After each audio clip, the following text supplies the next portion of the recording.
12 मार्च 1993, वो दिन जब भारत और पाकिस्तान के बीच तनाव अपनी चरम सीमा पर था। इसी दौरान पाकिस्तान के कुछ लोगों ने भारत को अंदर से तोड़ने और देश को हिलाकर रख देने के लिए एक खतरनाक और मास्टरमाइंड प्लान तैयार किया था। लेकिन ये प्लान कितना गहरा था, कौन लोग इसके पीछे थे और कैसे भारत इस जाल के इतने करीब पहुंच गया था, और वे लोग भारत में घुसे कैसे? दोस्तों, आज हम आपको उसी दौर में लेकर चलेंगे जहां हर मोड़ पर साजिश, खतरा और छुपे हुए चेहरे मौजूद थे। आइए 2D एनिमेशन के साथ समझते हैं।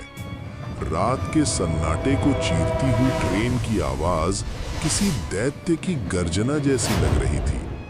लोहे की पटरियों पर पहियों का घर्षण एक ऐसी लय पैदा कर रहा था जो कानों में चुभ रही थी। ट्रेन के जनरल कोच में भीड़ तो थी, लेकिन एक अजीब सी खामोशी भी छाई हुई थी। उसी कोच की खिड़की वाली सीट पर बैठा था 22 साल का फैजान।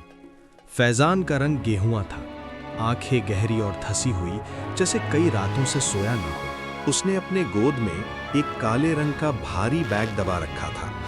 उसके हाथ उस बैग की चैन को इतनी जोर से पकड़े हुए थे कि उसकी उंगलियों के पोर सफेद पड़ गए थे। उसका शरीर हल्का हल्का कांप रहा था, लेकिन उसके होंठ लगातार हिल रहे थे। पाकिस्तान जिंदाबाद, पाकिस्तान जिंदाबाद। ये शब्द उसके मुंह से इतनी धीमी आवाज में निकल रहे थे कि उसके बगल में बैठा व्यक्ति भी शायद सुन ही पाए। लेकिन फैजान के लिए ये शब्द एक मंत्र थे, एक ढाल थे जो उसे उस डर से बचा रहे थे जो उसके दिल के किसी कोने में पनप रहा था। उसे नहीं पता था कि उसकी मंजिल क्या है। उसे तो बस एक हुक्म दिया गया था और उस बैग की हिफाजत करने को कहा गया था। करीब 18 घंटे बीत चुके थे। फैजान ने ना कुछ खाया था, ना पानी पिया था। उसकी आंखें पत्थर की हो चुकी थीं। अचानक ट्रेन की रफ्तार धीमी हुई।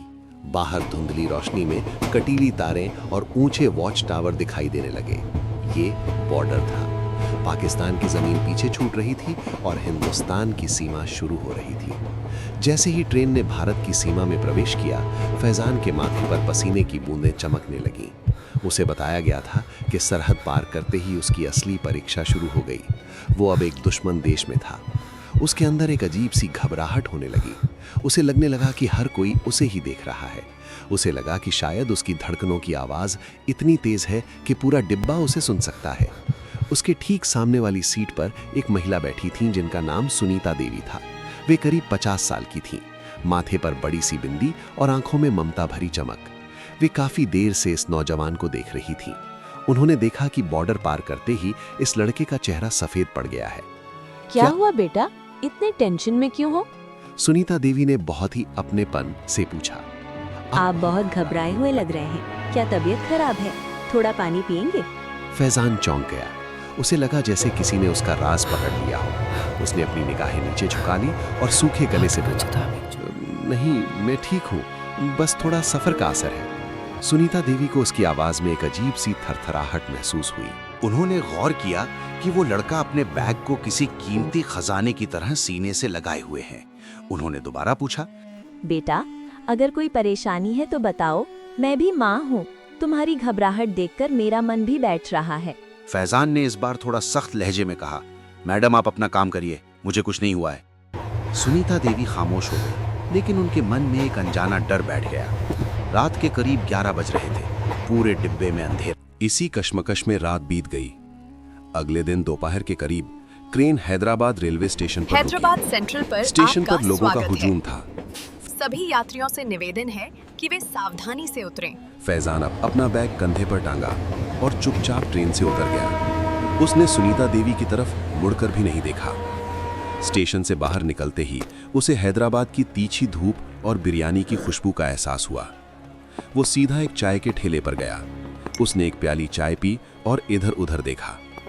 जब उसे यकीन हो गया कि कोई उसका पीछा नहीं कर रहा है, तो उसने अपनी जेब से एक पुराना मोबाइल निकाला। उसने एक नंबर डायल किया। कुछ घंटियों के बाद फोन उठा। अस्सलाम वालेकुम भाईजान। फैजान की आवाज धीमी थी। वालेकुम अस्सलाम, पहुंच गए? दूसरी तरफ से एक भारी और ठंडी आवाज आई। जी भाईजान, मैं भारत पहुंच गया हूं, हैदराबाद स्टेशन पर हूं। अपना काम याद है ना?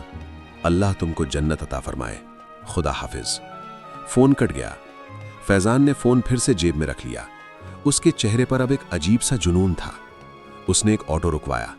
ऑटो ड्राइवर एक अधेड़ उम्र का आदमी था जिसके सिर पर सफेद टोपी थी। हाँ भाई, कहाँ जाने का है?